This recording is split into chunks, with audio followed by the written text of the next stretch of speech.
Hello student, मैं मधुसूदन शर्मा आपका स्वागत करता हूं ऑनलाइन क्लासेस में। हम जो है 8th क्लास की मैथ सॉल्व करेंगे।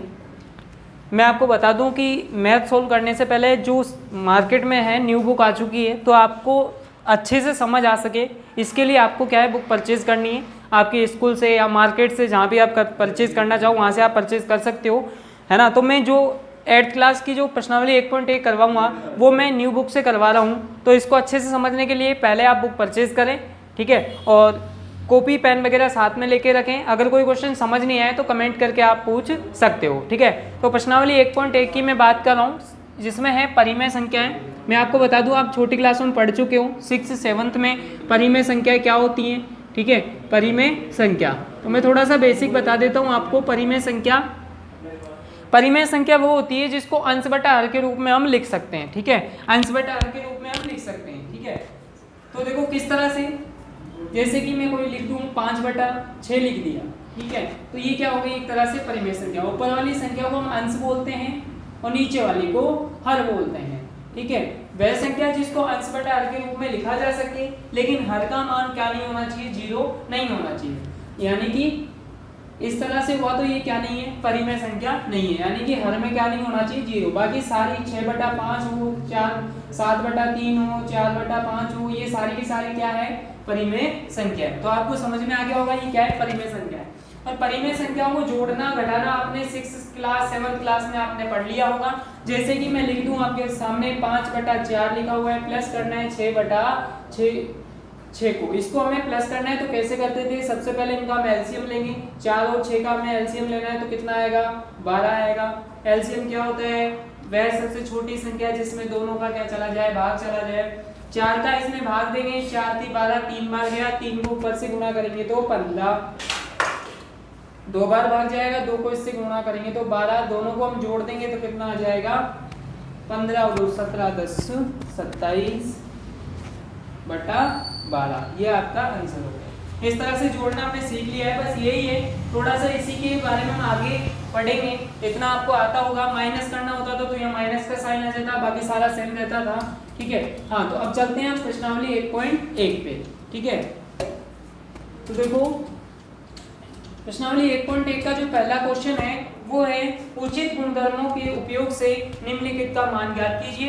एक आपको क्वेश्चन दे रखा है, फर्स्ट क्वेश्चन है इसका, पहले का फर्स्ट क्वेश्चन, माइनस का 2/3 इंटू 3/5 प्लस 5/2 माइनस 3/5 इंटू 1/6।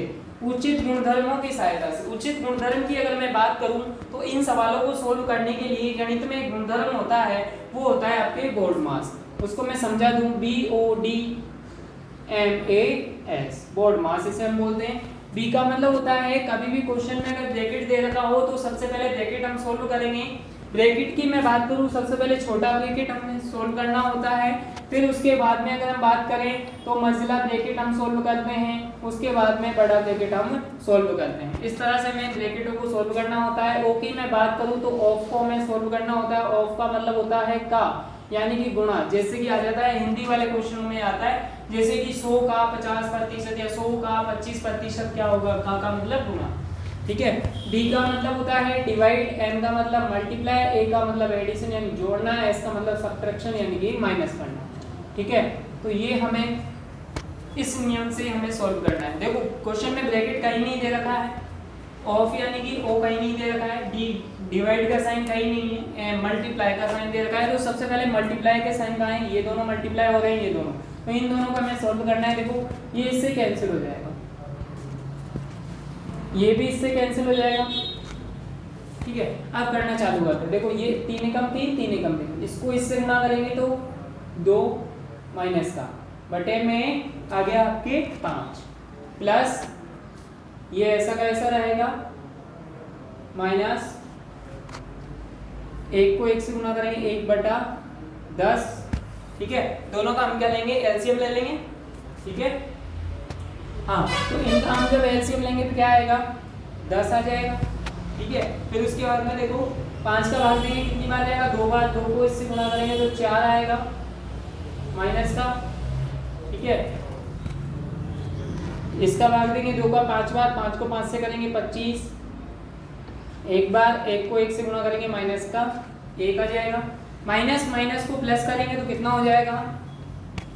इस तरह से कभी क्वेश्चन हो, सपोज करो ये नहीं दे रखा हो तो आप इसको कैसे सोल्व करोगे, माइनस वाली जो संख्या उनको एक साथ जोड़ लो, 4 और 1 कितना हो जाएगा 5, ये तो किसका है माइनस का, और प्लस का कितना है 25 बटे में 10, प्लस माइनस माइनस 25 में से 5 गया तो कितना बच गया 20, बड़ी संख्या प्लस की इसलिए प्लस का साइन, बटे में 10, भाग देंगे तो कितनी बार चला जाएगा 2 बार। ये आ गया आपका उत्तर, ठीक है। फर्स्ट क्वेश्चन हमने कर लिया है, इसका आंसर कितना आ गया आपका 2, तो ये हो गया आपका उत्तर।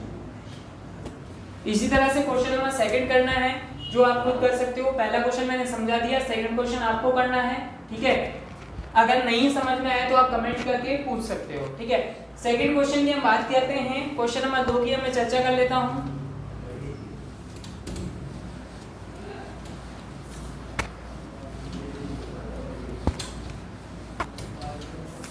इसी का पहले का दूसरा क्वेश्चन बिल्कुल सिंपल है, पहले का जो फर्स्ट मैंने समझा दिया, सेकंड आपको करना है, ठीक है। अब प्रश्न नंबर 2 पे मैं चलता हूँ। प्रश्न नंबर 2 है, निम्नलिखित संख्याओं में से प्रत्येक के योज्य प्रतिलोम लिखिए। योज्य प्रतिलोम, ध्यान से देखना, योज्य प्रतिलोम क्या होता है। एक तो होता है गुणात्मक प्रतिलोम, एक होता है योज्य प्रतिलोम। दो चीजें होती है, एक योज्य प्रतिलोम और एक गुणात्मक प्रतिलोम। दोनों में कंफ्यूजन होता है बहुत बार। एक तो होता है क्या योज्य और एक होता है गुणात्मक, ठीक है। योज्य में जो है संख्याओं के चिन्ह चेंज हो जाते हैं, जैसे कि कोई दे रखा है 5/6, ये प्लस का है तो ये माइनस का हो जाएगा, माइनस का 5/6। तो योज्य में तो क्या होता है चिन्ह बदलते हैं, गुणात्मक में संख्या पलट दी जाती है। तो आपको कंफ्यूजन नहीं होना है, मैं आपको एक ट्रिक बताऊंगा जिससे आप कभी कंफ्यूजन नहीं होगे। गुणात्मक का मतलब होता है गुणकाना, इससे याद रखो गुणकाने से, यानी संख्या को पलटना, ठीक है। जैसे कि 5/6 है, इसको अगर गुणात्मक में लिखना हो तो कैसे करेंगे, गुणकाना, यानी कि संख्या को पलट देंगे, 6 ऊपर और 5 नीचे, ये हो गया इसका गुणात्मक प्रतिलोम, ठीक है। तो क्वेश्चन नंबर सेकंड की हम चर्चा कर लेते हैं। इसमें हमें योज्य प्रतिलोम निकालना है। इसका पहला क्वेश्चन था योज्य प्रतिलोम का 2/8 है, इसका हमें योज्य प्रतिलोम निकालना है। तो किस तरह से निकालेंगे, 2/8 है, ठीक है। हाँ, तो 2/8 का योज्य प्रतिलोम हम निकालेंगे। हाँ, 2/8 का योज्य प्रतिलोम निकालना है, तो करेंगे सोल्व। योज्य प्रतिलोम अभी मैंने बताया हमें क्या करना है, केवल और केवल चिन्ह चेंज करने हैं इसके। तो चिन्ह चेंज कर देंगे, प्लस का है तो काय का आ जाएगा ये अब माइनस का, 2/8, ये हो गया आपके योज्य प्रतिलोम। सेकंड क्वेश्चन की हम चर्चा करें इसकी सेकंड की, तो उसमें दे रखा है 5/9, इसी का दूसरा है 5/9, तो इसका योज्य प्रतिलोम, ये अब यहाँ पर इसने माइनस का दे दिया है, तो अब ये काय का हो जाएगा आपके प्लस का हो जाएगा, यानी कि 5/9 आ जाएगा। थर्ड क्वेश्चन की मैं बात करूँ इसमें, तो थर्ड क्वेश्चन दे रखा है आपके माइनस का 6/-5, माइनस का 6/-5, इसका हमें योज्य प्रतिलोम निकालना है, ठीक है। तो माइनस का 6/-5 दे रखा है, तो अब ये देखो योज्य प्रतिलोम में एक चिन्ह चेंज होता है, यानी कि यहाँ माइनस का था प्लस का आ गया, अब यहाँ दोनों तरफ माइनस का है। योज्य प्रतिलोम का मतलब होता है संख्या का उल्टा, यानी कि जब मैं गुणा करूँ इसका कोई ऐसा योज्य प्रतिलोम है, यानी कि इन दोनों को गुणा करोगे तो आंसर आना चाहिए आपका 1, ठीक है। या अब इसका योज्य प्रतिलोम मैं निकालूँ तो किस तरह से आएगा, ये माइनस का दे रखा है तो काय का हो जाएगा प्लस का, लेकिन दोनों प्लस के नहीं करेंगे हम, काय का करेंगे एक माइनस का, ये माइनस का रहेगा और ये काय का हो जाएगा प्लस का हो जाएगा, ठीक है। ये हो जाएगा योज्य प्रतिलोम, ठीक है। हाँ, उसके आगे की हम बात करते हैं। सेकंड क्वेश्चन दे रखा है 2/9 दे रखा है माइनस का, ठीक है, 2/-9 दे रखा है, इसका योज्य निकालेंगे तो 2/9 हो जाएगा। इस तरह से आप कर सकते हो, संख्याओं के चिन्ह बदलने हैं। थर्ड क्वेश्चन है इसका, दूसरा क्वेश्चन मैंने करवा दिया है कंप्लीट, एक रह रहा है वो आपको खुद को करना है, सेम ऐसे ही उसका साइन चेंज करना है केवल, ठीक है। हाँ, क्वेश्चन नंबर 3 है, x = 11/15 है,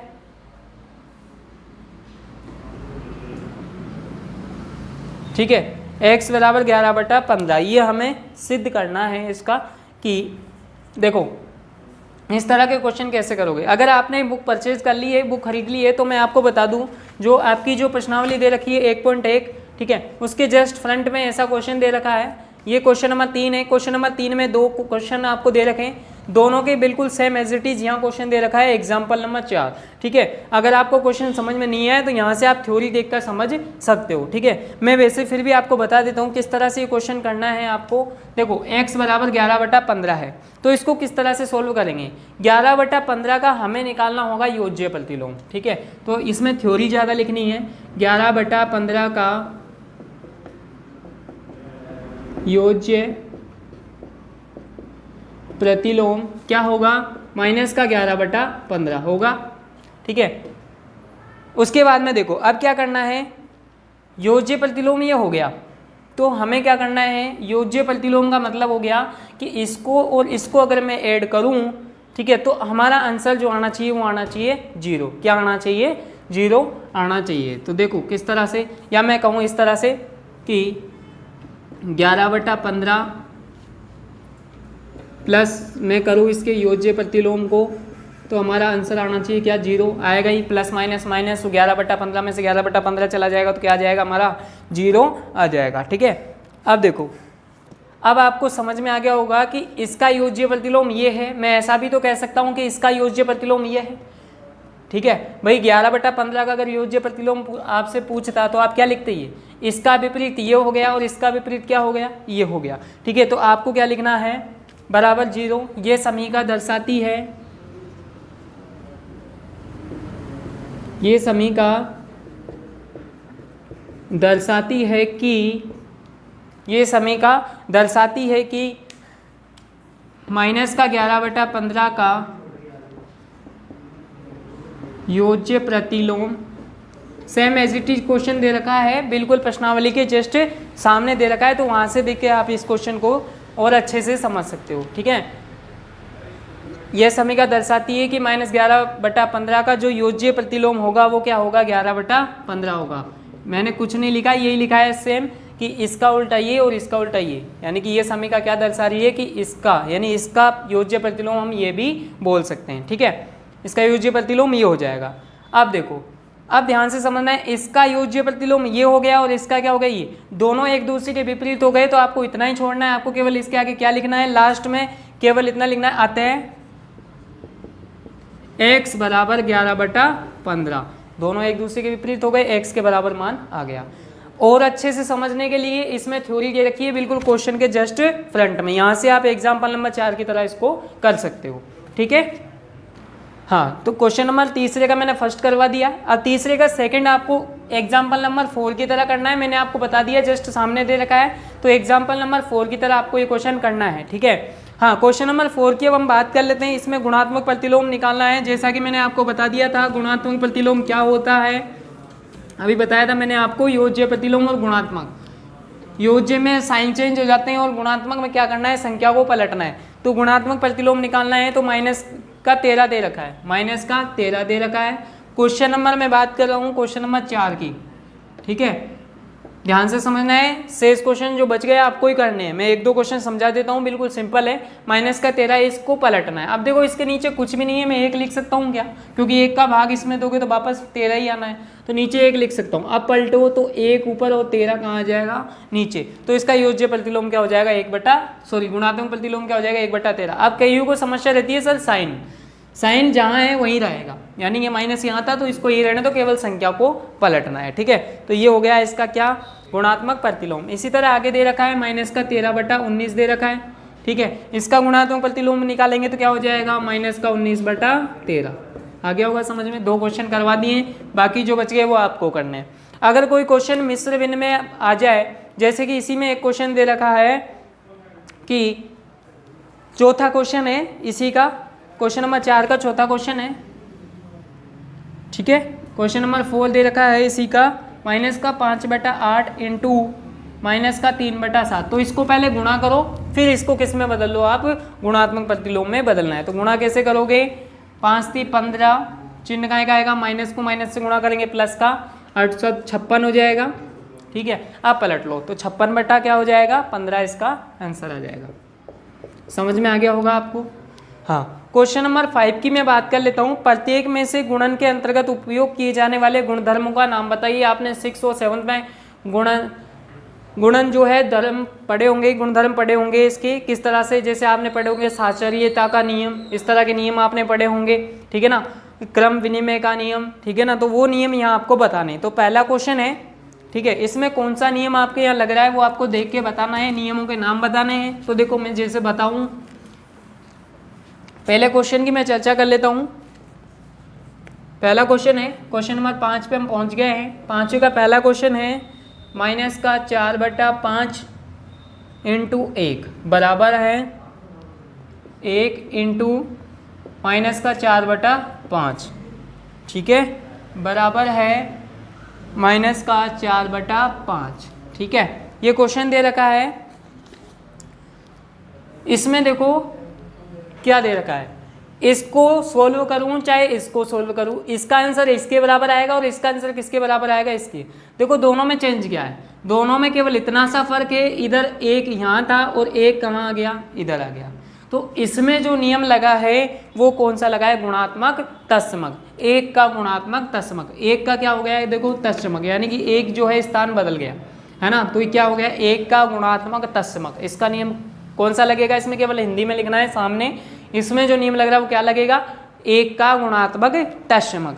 सेकंड की मैं बात करूं तो सेकंड में हो जाएगा, इसमें सेकंड वाले में आपको क्रम बदल दिए हैं, ठीक है। देखो क्वेश्चन है इस तरह से, -13/17 इंटू -2/7 बराबर -2/7 इंटू -13/7, ठीक है, 13/17 है, ठीक है। देखो एक पोर्शन ये हो गया और एक ये हो गया, दोनों में क्या किया है, यहाँ -2/7 ब्रैकेट में था, यहाँ इसको बाहर निकाल दिया, इसको किस में ले लिया, यहाँ अंदर ले लिया। तो ये नियम कौन सा लग गया, इसमें क्रम विनिमय का। कौन सा नियम लग गया, क्रम, चेंज हो गए क्रम एक दूसरे के, तो इसमें कौन सा लग गया, क्रम विनिमय का नियम लग गया, ठीक है। इसमें तो लग गया कौन सा, एक का गुणात्मक तत्समक, और इसमें लग गया क्रम विनिमय। और थर्ड वाला जो क्वेश्चन है उसको आप जब पढ़ोगे ध्यान से तो देखना है, इसमें जो नियम लगेगा आपके वो लग गया है, इसमें कौन सा, गुणात्मक प्रतिलोम। किसमें, गुणात्मक, इसमें संख्याओं को पलट दिया, 19/29 था, आगे जब गुणा किया तो 29/19 कर दिया, ठीक है। आंसर कितना आया, 1। तो इसमें जो नियम लग गया वो कौन सा लग गया, गुणात्मक प्रतिलोम। इसमें कौन सा नियम लगेगा, गुणात्मक प्रतिलोम का नियम लग गया। क्वेश्चन नंबर 5 हो गया। क्वेश्चन नंबर 6 की हम बात कर लेते हैं।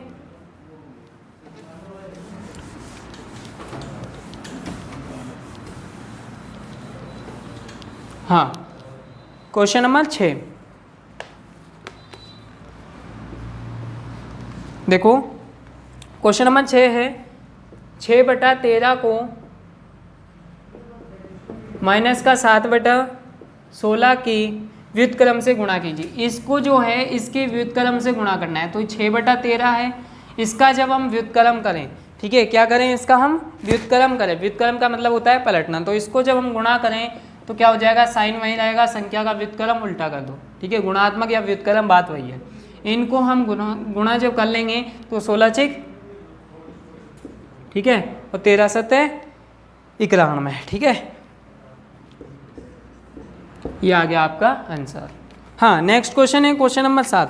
बताइए कौन से गुणधर्म की सहायता से ये आप 1/3 इंटू 6 ब्रैकेट में 6 इंटू 4/3, क्वेश्चन आपके सामने होगा, बुक आपके पास होनी चाहिए, के रूप में अभिकलन करते हैं। इसको किस रूप में अभिकलन करते हैं, तो इसमें भी सेम वही है, आपको जो है इसका नियम बताना है, कौन सा नियम, इसमें कौन सा नियम लगा है, जैसा हमने अभी किया था क्वेश्चन नंबर 5 में जो किए थे, सेम वैसा ही है। तो इसमें जो नियम लगेगा वो लगेगा सहचारिता का नियम यहाँ लगेगा, ठीक है। आगे देखो क्वेश्चन नंबर 8 की हम बात कर लेते हैं। क्या -1 सही 1/8, माइनस का 1 सही 1/8 का गुणात्मक प्रतिलोम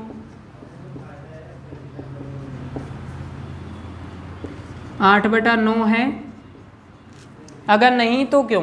क्या इसका गुणात्मक प्रतिलोम ये है क्या? अगर ये नहीं है तो क्यों नहीं है, ये भी हमें बताना है, ठीक है। क्या बताना है, क्या ये इसका गुणात्मक प्रतिलोम है या नहीं है। अगर नहीं है तो क्यों नहीं है, ठीक है, हमें कारण भी इसमें देना है, ठीक है। तो देखो किस तरह से हमें यहाँ करना है।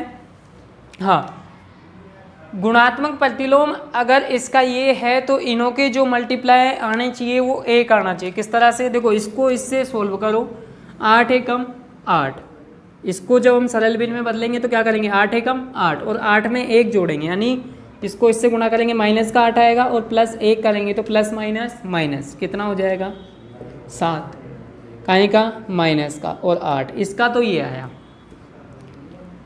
अगर ये इसका गुणात्मक तत्समक है या प्रतिलोम है तो इसको अगर मैं इससे मल्टीप्लाई करूं तो आंसर क्या आना चाहिए, 1 आना चाहिए। अगर 1 नहीं आया तो ये क्या नहीं होगा, गुणात्मक प्रतिलोम नहीं होगा। 8 से 8 कट गया, आंसर क्या आ गया 7/9।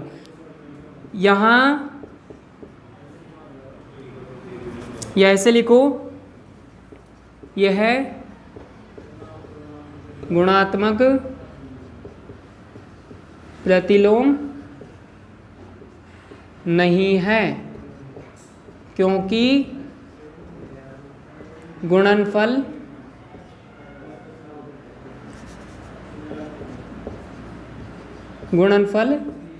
एक नहीं है। यहाँ गुणनफल क्या नहीं है, 1 नहीं है।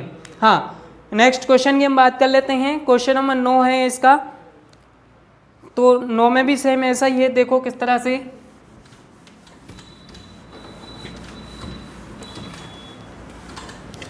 क्वेश्चन नंबर 9, क्या 3 सही 1/3 का गुणात्मक प्रतिलोम 3 सही 1/3 का गुणात्मक प्रतिलोम 0.3 है और नहीं है तो क्यों नहीं है, ये हमें कारण देना है। तो सेम वैसे ही देखो 3 3 9 और 1 10/3 आ गया। इसको हम गुणा करेंगे, इससे गुणा करना है। इसको मैं ऐसे लिख सकता हूँ क्या 3/10। तो देखो अगर 1 आ जाए तो होगा, नहीं तो नहीं होगा। 3 से 3 कैंसिल, 10 से 10 कैंसिल, तो आ गया क्या 1 आ गया ना, एक बार ही तो कटेंगे तो 1। तो यह है गुणात्मक प्रतिलोम होगा क्योंकि